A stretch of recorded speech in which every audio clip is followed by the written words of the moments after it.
पिता द्वारा बेटे को शादी के बारे में दिए गए सलाह। नंबर 1, बेटा अगर तुम किसी लड़की पर पैसा खर्च करते रहो और वह कभी ये नहीं पूछती कि तुम बचत या निवेश कर रहे हो या नहीं, और वह सिर्फ तुम्हारे ध्यान का आनंद लेती रहती है, तो उससे शादी मत करना।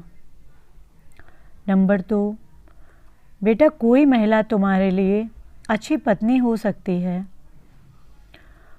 और कोई तुम्हारे बच्चों के लिए अच्छी माँ हो सकती है, लेकिन अगर तुम्हें ऐसी महिला मिल जाए जो तुम्हारे लिए, तुम्हारे बच्चों के लिए और तुम्हारे परिवार के लिए माँ की तरह हो, तो उसे जाने मत देना।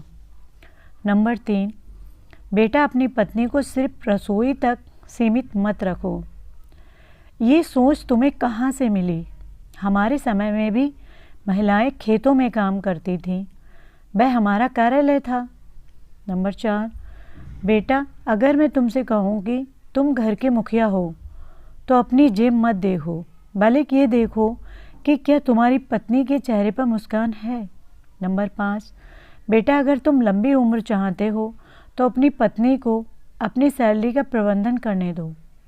घर के खर्चे और बिलों के बारे में जानते हुए उसके लिए पैसे खर्च करना मुश्किल होगा, लेकिन अगर ये तुम्हारे हाथ में रहेगा तो वह तुमसे पूछती रहेगी, चाहे सारा पैसा खर्च हो चुका हो।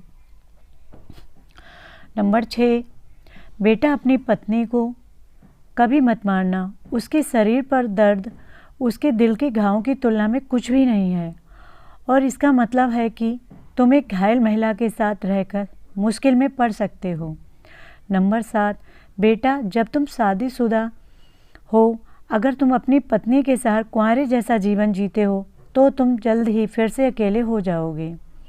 नंबर 8, बेटा हमारे समय में हमारे पास बहुत पत्नियां और बच्चे थे, क्योंकि हमारे पास बड़े खेत थे और अच्छी फसल होती थी। अब खेती के लिए ज़मीन नहीं बची है, इसलिए अपनी पत्नी को गले लगा कर रखो। नंबर 9, बेटा जब तुम ज़्यादा पैसा कमाने लगो, तो उन छोटे छोटे पैरों पर खर्च करने के बजाय, जिन्हें ये नहीं पता कि तुमने ये पैसा कमाने के लिए कितनी मेहनत की है। नंबर 10, बेटा याद रखो, जब तुम कहते हो कि तुम्हारी पत्नी बदल गई है, तो हो सकता है कि तुमने भी कुछ करना बंद कर दिया हो। नंबर 11, बेटा तुम्हारी माँ अशोक मेरे साथ साइकिल चलाती थी इससे पहले कि मैं वह कछुआ जैसी कार खरीदता। कोई भी महिला जो तुम्हारे साथ छोटे से शुरुआत में नहीं देती, तो तुम्हारी संपत्ति का आनंद नहीं लेना चाहिए। नंबर 12, बेटा अपनी पत्नी की तुलना किसी भी महिला से मत करो। वह भी तुम्हारे साथ बहुत कुछ सह रही है, और क्या उसने कभी तुम्हारी तुलना किसी अन्य आदमी से की है? नंबर 13, बेटा इस चीज़ को तुम फेमिनिज्म करते हो। अगर कोई महिला घर में तुम्हारे बराबर अधिकार की बात करती है, तो सभी बिलों को 2 बराबर हिस्से में बांट दो। एक हिस्सा तुम लो और दूसरा हिस्सा उसे भरने के लिए कहो। नंबर 14, बेटा मैं तुम्हारी माँ से कुंवारी अवस्था में मिला था और मैं उसके पिता के पास ज़्यादा शकरकंद लेकर गया था। अगर तुम्हारी पत्नी कुंवारी नहीं है तो इसे दोष मत देना। मैंने तुम्हें ये नहीं बताया कि हमारी महिलाओं का सम्मान था। नंबर 15, बेटा मैंने तुम्हारी बहनों को स्कूल नहीं भेजा, क्योंकि मैं भी उन लोगों की तरह मूर्ख था जो सोचते थे कि लड़की से परिवार का नाम नहीं बढ़ेगा। कृपया ये गलती मत करना। आजकल जो महिला उपलब्धियां मैं देख रहा हूँ, उसने पुरुषों को साधारण सा बना दिया है।